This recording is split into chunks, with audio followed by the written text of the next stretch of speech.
Hi guys, Karan here from Tech Revs, and today we are going to review the new Moto E4. Let's go.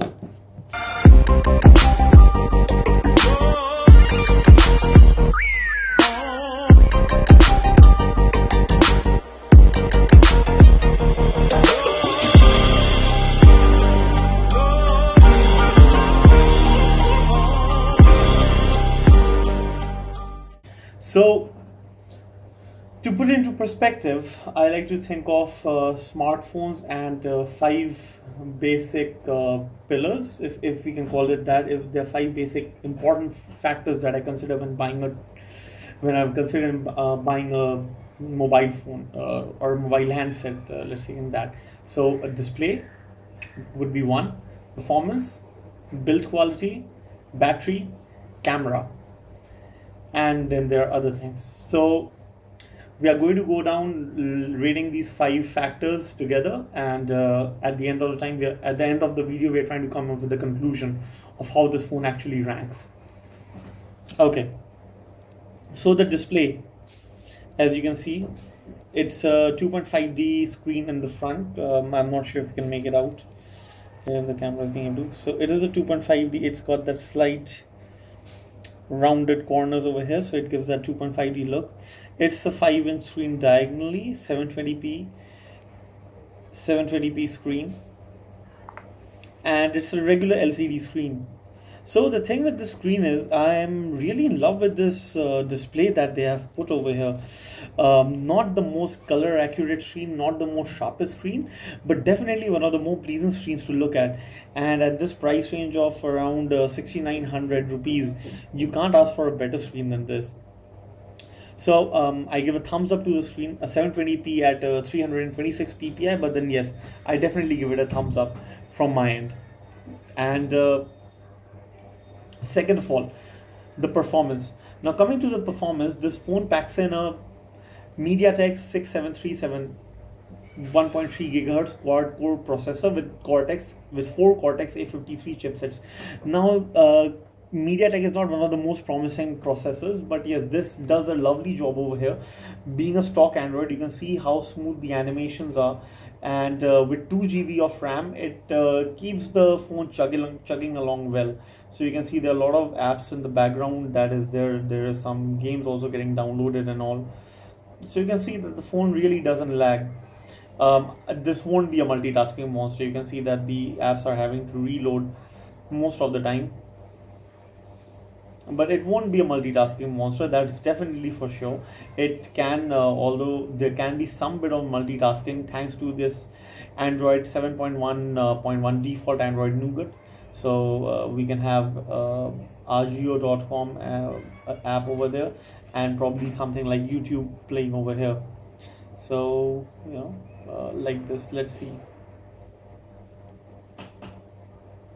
So we're having Rgo over here. Okay, that's the advertisement. You can see the level of multitasking that you can do with this. And you can close it like that completely, and we are back to the main screen. And this is your multitasking window. Okay, and let me just take you through the Android Nougat, right? 7.1.1. So here you can check it, Android 7.1.1. and with all the nougaty goodness. So this is Android Nougat for you. And coming to the build quality, the front is mostly flanked by glass, and that's completely ceramic, and you can see the touch button, that's a ceramic touch button. And this is not a button, sorry, this is more of a sensor. It acts like a touch pad as well. I'll get to that later. Over here, this is a completely removable back. As you can see, this sort of a pulley over here, it is a removable, giving access to the battery. And this is completely metal. If you can check, this is completely metal with speakers over here. This is a very odd place for speaker to be there because it muffles the audio completely and it doesn't give you that solid feeling of music. And this is a microphone for capturing audio, and this is the micro USB jack, the regular one. I'm fine with this phone having a micro USB cable little bit of a camera bump, which wasn't necessary, probably a design thing with Motorola guys I've seen nowadays. A single camera, 8 megapixel one, and then this LED flash and another microphone. So there are two microphones for audio recording, and a 3.5 headphone jack in the back, as you can see this. Yeah, and volume rockers up and down, and the power. This is a rigged, so all these are metal buttons. They are highly tactile buttons, so that's really great. So in a build quality, so to rate it, display I would give it 3.5 out of 5. Build quality, for the price I would give it 3.5 out of 5. For the build quality I would give it 5 out of 5 for the price. Yeah, I don't think there's a match or there's a difference, because with the removable back, the sort of solidness that you feel while holding this phone is really great, and with the removable back on it. So that's really great that they have been able to incorporate that. And okay, now coming to the battery part. Okay, wait, before that, the performance. And for performance I would rate it 4 out of 5, because I don't expect too much out of in this price range, although many companies are offering the Snapdragon 435 chipset, so they could have gone that route and with higher RAM, but then it's fine. I would rate it 4 out of 5, because with the stock Android you really don't require more than that for such a budget oriented phone. The battery part. So as I said, this phone comes with a removable back, giving you access to a removable battery that is of 2800 milliampere. I don't want to open it because it's really complicated. So giving you access to the 2800 milliampere battery, which is completely removable.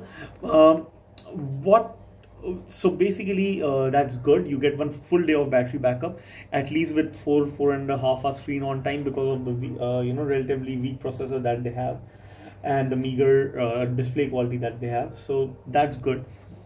But it does offer a removable battery, so you can swap in a different battery whenever you need it, and the charging is of generic quality. It's not really high-end charger, and I would rate it 3.5 out of 5. Nothing that great. They could have given fast charging and all of that, although that's not a very expensive thing to input into it. They could have given that, and a bit more bigger battery than this they could have given. Coming to the camera is its Achilles heel even now, even after everything. So it's an 8 megapixel camera. Let me just show you. So it's an 8 megapixel camera. Let me just show you how this is. So honestly speaking, camera is something that if you are even slightly considering it, I would say don't go for the for this phone for any consideration at all. If you are planning on using a camera, then do not go for this phone at all. And so this is the rear camera, you can see. So right now the light is not there that much, there's completely artificial light, and still the camera has been able to click decent photographs.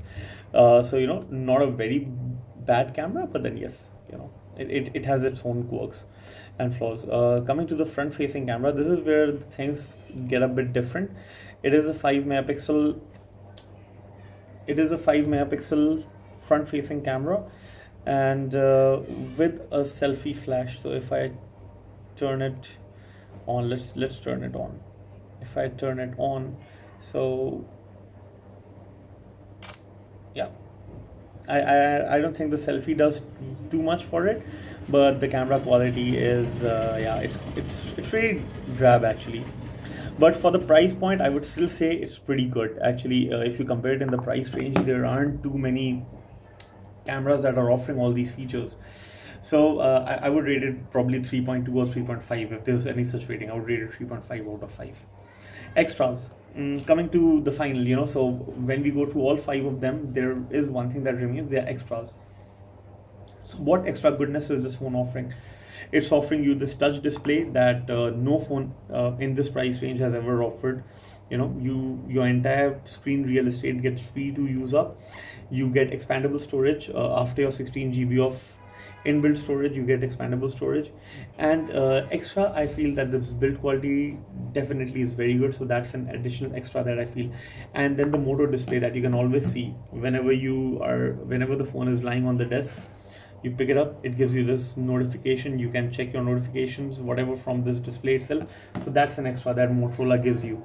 So these are some of the few things that I feel is really good. And this, fingerprint scanner, of course, that's very important.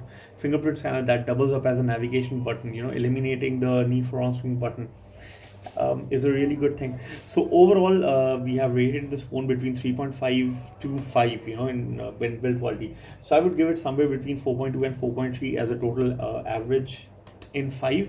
And yes, this is a great phone to have and use. I have no doubt about it. Hit like and subscribe to our video, and I would be coming out with a gaming video as well regarding this phone and how the phone actually performs during gameplay. Alright, and you can find the affiliate links down below if you want to check out and buy this phone for yourself. Alright, thank you so much.